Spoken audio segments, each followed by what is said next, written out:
உங்களோட மேனிஃபெஸ்டேஷன் ஏன் சக்ஸஸ் ஆகாமல் இருக்குது? மேனிஃபெஸ்டேஷன் எப்படி பண்ணால் நம்ம லைஃப்பில் எல்லாமே சக்ஸஸ் ஆகும்? அதை பற்றி தான் இந்த வீடியோக்குள்ளே பார்க்க போகிறோம். எல்லாரும் சொல்லுவாங்க, எண்ணம் போல் வாழ்க்கை. எண்ணம் எப்படி இருக்குதோ அதை மாதிரி தான் அவங்களோட வாழ்க்கை அமையணும். இது நம்மளுக்கு ஜஸ்ட் ஒரு பழமொழியாக இருக்குதுன்னு தான் நினைப்போம். ஆனால் இதுக்குள்ளே பலவித அர்த்தங்கள் இருக்குது. ஏன்னா எண்ணங்கள் நம்மளுக்கு எவ்வளோ வலிமையாக இருந்துச்சுன்னா அந்த எண்ணங்களோட வெளிப்பாடு தான் நம்மளோட வாழ்க்கைன்னே சொல்லலாம். எண்ணங்கள் நியூட்டன் மாதிரிங்க. அது ஒரு விதைன்னே சொல்லலாம். அது மட்டும் இல்லை, நம்ம என்ன விதை விதைக்கிறோமோ அதுதான் நாளைக்கு நம்மளுக்கு அறுவடையாகும். நம்ம ஒரு தக்காளி செடி விதையை போட்டுட்டு நம்ம பலாப்பழத்துக்கு ஆசைப்பட்டால் அது நடக்குமா? நடக்காது. அதனால தான் நம்மளோட எண்ணங்கள் என்ன மாதிரி இருக்கணும் அப்படின்றத சிந்திக்கணும். ஜாப் வேணும் அப்படின்ட்டு இந்த ஜாப் தான் வேணும் அப்படின்னு நம்ம மனசில் உறுதியாக நினைக்கணும். அதை விட்டுட்டு நம்மளுக்கு ஆயிரக்கணக்கான எண்ணங்கள் வரும். நம்ம இந்த ஜாப் போகலாமா, அந்த ஜாப் போகலாமா, இந்த மாதிரி நம்ம யோசிக்கிறனால தான் நம்மளுக்கு மேனிஃபெஸ்டேஷனில் தப்பு நடக்குது. நம்ம மூளை ஒரு நாளைக்கு ஆயிரக்கணக்கான சிந்தனைகளை கொண்டு வருது. ஆனால் இந்த ஆயிரக்கணக்கான சிந்தனைகளையும் நம்ம செயல்படுத்தினோம்னா நம்மளுக்கு பைத்தியம் தான் பிடிக்கும். அதனால தான் ரேஸ் ஃபில்டர்னு ஒன்று இருக்குது. நம்ம மூளைக்கு எது தேவை அப்படின்றத உள்ளே அனுப்புறதுக்கு. அது மூலமாக நம்ம எதை ஆழமாக நினைக்கிறோமோ அது மட்டும்தான் நம்ம மூளைக்குள்ளே போகும். இப்போ நம்ம அதிகப்படியான சிந்தனைகள் நம்ம சம்பாதிக்கணும், நம்ம சாதிக்கணும் அப்படின்னு நினச்சோம்னா அந்த சிந்தனைகள் மட்டும்தானே உள்ளே போகும்.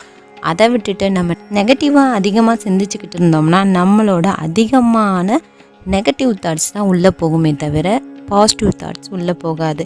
இதனால தான் நம்மளோட மேனிஃபெஸ்டேஷன் தப்பு நடக்குது.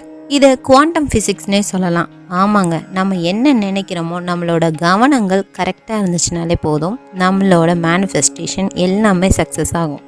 நம்மளோட எண்ணங்களும் கவனங்களும் கரெக்டாக இருந்தாலே நம்மளோட லட்சியங்களை அடைய முடியும். சரி, நம்ம என்ன எண்ணங்கள் நினைக்கிறோம் அப்படின்றத நம்ம எப்படி கண்டுபிடிக்கிறது? இப்போ ஒரு சின்ன எக்ஸாம்பிளுக்கு சொல்கிறேன். நீங்கள் ஃபோன் யூஸ் பண்ணுறீங்க. ஃபோனில் ஏதோ ஒரு வீடியோ பார்க்குறீங்க.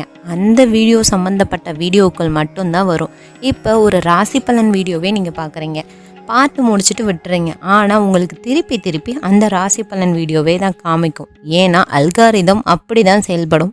அது மாதிரி தான் நம்மளோட வாழ்க்கையில் யூனிவர்ஸ் அப்படி தான் செயல்படும்.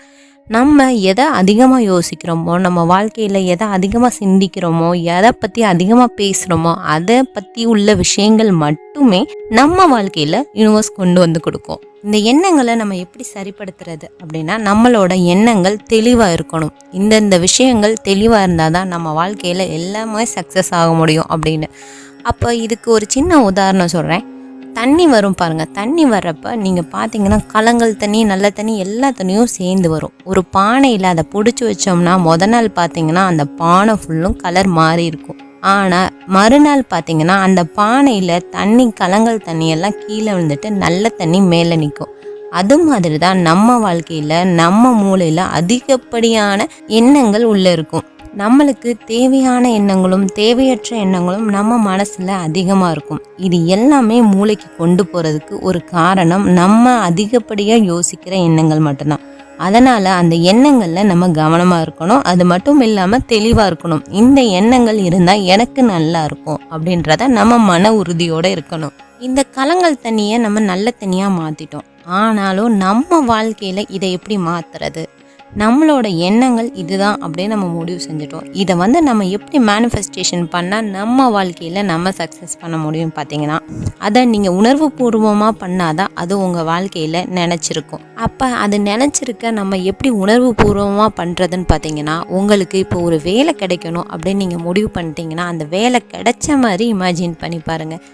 அந்த வேலை உங்களுக்கு எப்படியெல்லாம் ஒரு தாக்கத்தை ஏற்படுத்துதுன்னு யோசிங்க. ஃபஸ்ட் நாள் எப்படி வேலைக்கு போவீங்க, எந்த மாதிரி ட்ரெஸ் போட்டு போவீங்க, எப்படி சம்பாதிப்பீங்க, அது மட்டும் இல்லாமல் உங்களோட சம்பளம் வந்தோன்னே யார் யாருக்கெல்லாம் ட்ரீட் வைப்பீங்க, இந்த மாதிரி நீங்கள் இமேஜின் பண்ணி பாருங்கள். உணர்வு பூர்வமாக பண்ணுறனால அந்த வாய்ப்புகள் நம்மளுக்கு அதிகமாக கிடைக்கிறதுக்கு வாய்ப்பு இருக்குன்னே சொல்லலாம். ஏன்னா நம்மளோட மூளைக்கு நம்ம என்ன தான் கட்டளையிட்டாலும், அதாவது நம்ம தெளிவாக சிந்திச்சாலும், எண்ணங்களை நம்ம ஒருநிலைப்படுத்தி பண்ணாலும் அதுக்கு நம்ம போகிறப்ப அது ஒரு வார்த்தையாக தான் இருக்குமே தவிர அதுக்கு நல்லது கெட்டது எதுவுமே தெரியாது.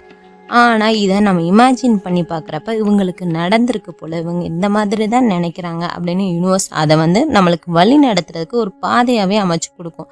இந்த உணர்வுபூர்வமாக பண்ணுறனால நம்மளுக்கு உடனே கிடைச்சிருமா அப்படின்னா கிடைக்கும். ஆனால் அதுக்கான பாதைகளை யூனிவர்ஸ்க்கு நம்மளுக்கு கொண்டு கொடுக்கும். இந்த பாதைகளை நம்ம பயன்படுத்திக்கிறது ரொம்பவே நல்லது. இந்த பாதைகள் தான் நம்மளுக்கு ஒரு மிகப்பெரிய வாய்ப்பை உருவாக்க போகுது. இந்த உணர்வு பூர்வமாக பண்ணுறத நம்ம எப்போ பண்ணணும், எப்படி பண்ணணுன்றத பல தாட் நம்ம மனசில் ஓடும். இது வேற ஒன்றும் இல்லை, நம்ம ரொம்ப ஈஸியாக பண்ணலாம். நைட்டு தூங்குறதுக்கு முன்னாடி நம்ம பண்ணணும். எப்படியெல்லாம் நம்ம இமேஜின் பண்ணி பார்க்கணும், நம்ம வாழ்க்கை எப்படியெல்லாம் மாறணும்னு நினைக்கிறோமோ அதை எல்லாத்தையுமே நம்ம இமேஜின் பண்ணி பார்க்கணும்.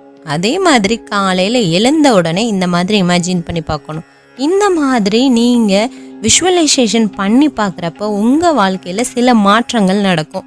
இதை யூனிவர்ஸ்ட்டை எப்போ கேட்டால் நம்மளும் யூனிவர்ஸும் கனெக்ட் ஆகும்னு பார்த்தீங்கன்னா பிரம்ம முகூர்த்தத்தில் தாங்க கேட்கணும்.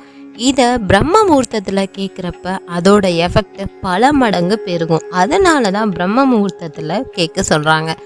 இப்போது ஏங்க மற்ற நேரம் கேட்டால் யூனிவர்ஸ்க்கு கேட்காதா அப்படின்னு சில பேர் கேட்பாங்க. ஏன்னா மற்ற நேரம் ஆட்கள் எல்லாருமே நடந்து கொண்டு பேசிக்கொண்டு இருக்கிறனால யூனிவர்ஸ்க்கும் நம்மளுக்கும் இருக்கிற ஒரு கனெக்டிவிட்டி ரொம்ப லோவாக தான் இருக்கும். ஏன்னா எல்லாரும் பேசிக்கிட்டு இருப்பாங்க, எல்லாரும் சிந்திச்சுக்கிட்டு இருப்பாங்க. இப்போது நம்ம யூனிவர்ஸ்ட்டை கனெக்ட் பண்ணுறது ரொம்ப கஷ்டமாக இருக்கும். இப்போ சிம்பிளாக சொல்லணும்னா நம்மளோட மொபைல் இருக்குது, அதில் நெட்வொர்க் பார்த்திங்கன்னா காலையிலேருந்து நைட் வரையும் ரொம்ப கிரிட்டிக்கலாக தான் இருக்கும். அதாவது எதையுமே ஒரு அப்லோட் பண்ணுறதுன்னு பார்த்திங்கன்னா ரொம்ப டைம் எடுக்கும். ஆனால் இந்த 4 to 5 மணி நீங்கள் அப்லோட் பண்ணிங்கன்னா சீக்கிரமாக அப்லோட் ஆயிரும். ஏன்னா அப்போ யாருமே நெட்வொர்க் யூஸ் பண்ணியிருக்க மாட்டாங்க, யாருமே ஃபோன் யூஸ் பண்ண மாட்டாங்க. அந்த மாதிரி நேரத்தில் நீங்கள் ஃபோன் யூஸ் பண்ணிங்கன்னா உங்களுக்கு சீக்கிரமாக உங்களுக்கு அப்லோட் ஆயிரும். அது மாதிரி தாங்க யூனிவர்ஸை பொறுத்த வரையும். நீங்கள் அந்த 4 to 5 எந்த ஒரு விஷயத்தையுமே யூனிவர்ஸ்ட்டை நீங்கள் கேட்டிங்கன்னா உங்களுக்கு எல்லாமே சீக்கிரமாக கிடச்சிரும். அதனால தான் பிரம்ம முகூர்த்தத்தில் பண்ண சொல்கிறாங்க. பிரம்ம முகூர்த்தத்தில் உங்களோட ஆசைகள், உங்களோட எண்ணங்கள் வலிமையானதா, அந்த வலிமையான எண்ணங்களை நீங்கள் யூனிவர்ஸ்ட்டை சொன்னாலே போதும், உங்களுக்கு எல்லாமே கிடைக்கிறதுக்கு பாதைகளை யூனிவர்ஸ் உங்களுக்கு காமிக்கும். அந்த பாதைகளை நீங்கள் கடந்து சென்றீங்கன்னா தான் உங்கள் வாழ்க்கையில் நீங்கள் நினச்ச லட்சியங்கள், எண்ணங்கள் எல்லாத்தையுமே சக்ஸஸ் பண்ண முடியும். அந்த பாதைகளை காமிக்கிறது மட்டும்தான் யூனிவர்ஸோட வேலை. அந்த பாதைக்குள்ளே நடந்து போகிறது உங்களோட வேலை தான். அதனால் அந்த பாதையை நோக்கி நீங்கள் பயணித்தாலே போதும், உங்கள் வாழ்க்கையில் எல்லாமே வெற்றி தான்.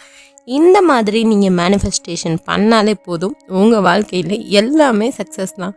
கண்டிப்பாக இந்த வீடியோ உங்களுக்கு ஒரு பயனுள்ள வீடியோவாக இருக்கும்னு நினைக்கிறேன்.